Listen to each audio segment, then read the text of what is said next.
So my uncle was a fireman. As a kid, I thought this was the greatest, coolest, most awesome thing ever. He would go into burning buildings and save people and was a paramedic. He rescued them. He eventually got into world search and rescue, so he would go all over the world to save people and to just help and provide support whenever there was a natural disaster or terrorism. Just thought he was the coolest guy ever.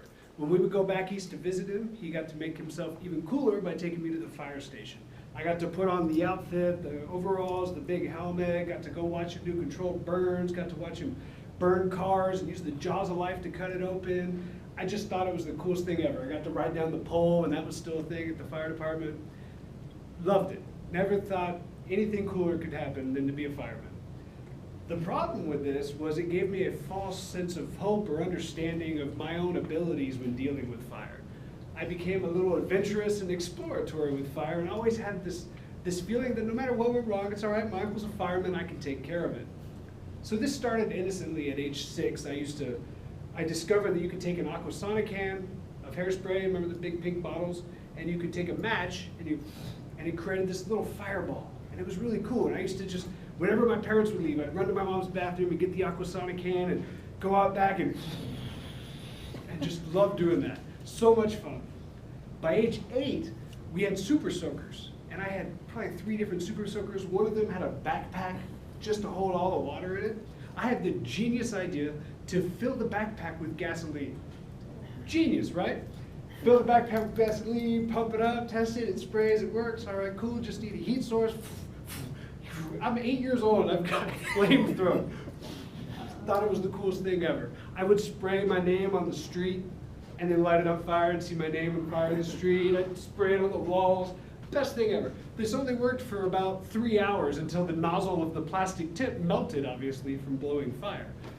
So moving on, I found that you could take tennis balls and soak them in gasoline, and they would kind of retain the gas, and we would light them on fire and kick them around on the street. At night, of course. It just was kind of fun. It was cool. We'd have 5 or 6 tennis balls going back and forth, these little balls of fire bouncing and going all around. Totally ridiculous.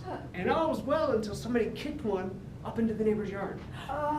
It went into the neighbor's yard, and we're thinking, oh no, keeps rolling, and then it hits a dry patch of leaves. It's up. This is a fence, of course, an old, dry fence. Now the fence is on fire. The tree behind it's basically catching on fire. It's like 9 o'clock at night, we're freaking out, but my uncle's a fireman, right? I can solve this. So we go get the hose, we unreel it, we saved it. Nothing burnt down. Lots of black soot and everything. No problems were there. Until the next morning when his dad was going to work. He's backing out, turns, and sees the side of his house. Looks like there was a fire there. There's burnt grass and leaves, and the fence is all burnt. And so at that point, his son sold me out, and we both got in trouble, and I got grounded. And okay, fine. You think maybe at this point I learned my lesson. Just because my uncle's a fireman, I'm not going to try to solve any of the world's problems. I'm going to be more careful with fire. For whatever reason, I forgot, started playing with explosive stuff again. We found that if you took a 2-liter bottle and filled it up with various propellants from gasoline to oil to gunpowder, whatever you had, you just put a bunch in it, cork it, and put it somewhere and light it, really huge explosion happened. Pretty cool. We lived right behind a green belt. So right behind our house was a green belt like this, and it went over to the other side, and there was a canal.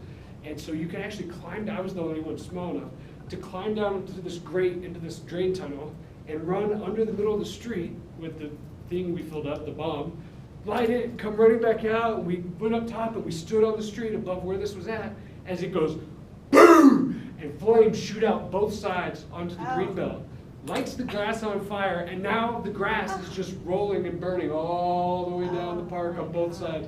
And of course we're like, yeah, that was awesome, that was so cool. I mean, but everybody else didn't think that. Oh, did you see the fire in the park today? Oh yeah, the fire department was there doing a controlled burn, which was the thing that they did, and we thought of that. So I got away with that one too. So my uncle was a fireman. I also kind of thought I was a paramedic. My grandfather gave me a little pocket knife, probably around 13. I thought this was the coolest thing ever. I'm a 13-year-old kid, I got a little pocket knife, woo, woo, woo. I was showing somebody one day, playing with it, showing them how cool it was, and oh look, I'm so cool, I got a pocket knife. And I'm opening it, got it stuck, couldn't close it, but I finally closed it, but it closed on my thumb. Oh no, my pocket knife's on my thumb, what am I gonna do? Hold on, don't panic. I thought I'll just remove it, and then I'll fix it. So I I pull the base and boom, out. So now it's not just, a little cut, now it's a zoom, big giant slice. So now my thumb is just like this and blood is going everywhere and I'm like, freaking out, must fix the problem. I'm a paramedic, kinda, I can solve this. So I squeeze in, I run to my parents' bathroom for some reason, which is a nice, pretty white bathroom with white marble tops. And I'm in there and I'm washing it and blood is just going, and I've got like a wrap and gauze and for some reason I think if I do this and shake it out, the blood that needs to leave will leave and then I'll be able to rinse it off and wrap it up. So I'm doing this and shaking it out and I've got laser focus this time. My only focus is on my thumb and solving this problem. Okay, it looks better, rinse, wrap, all right, sweet, I fixed the problem. Go back outside, play with my friends, we lived on a cul-de-sac, I'm down the street, and all is well until my mom gets back from the grocery store. She pulls into her house, unloads all the groceries, goes about her business, and enters the bathroom, where she essentially walks and steps into a murder scene. There are blood puddles and pools and splatter all over her entire bathroom on the tile. She just didn't know what to do. She said her heart just stopped. Her breath, she went looking for her kids. She found my little sister. She was inside. She's 9 years old. She's like, yeah, John's outside. So she's like, okay, well, the daughter's fine. My son must be dead. He's outside. She comes outside and just, like complete despair. Not like I'm so angry, where are you? But I lost my child. And I'm just down the street and we all just stop and look and we're like, what's going on? And so we go, up and she's like, oh, you're okay. And so I felt a little bad. I'm like, what is going on? I didn't even think about it. She's like, yeah, I'm okay, everything's fine. She's like, the bathroom, the blood, it's right now, you're like that. I was like, no, I fixed it. It's cool. Remember, all that goes to Fireman. That's it. Thank you. I'm John.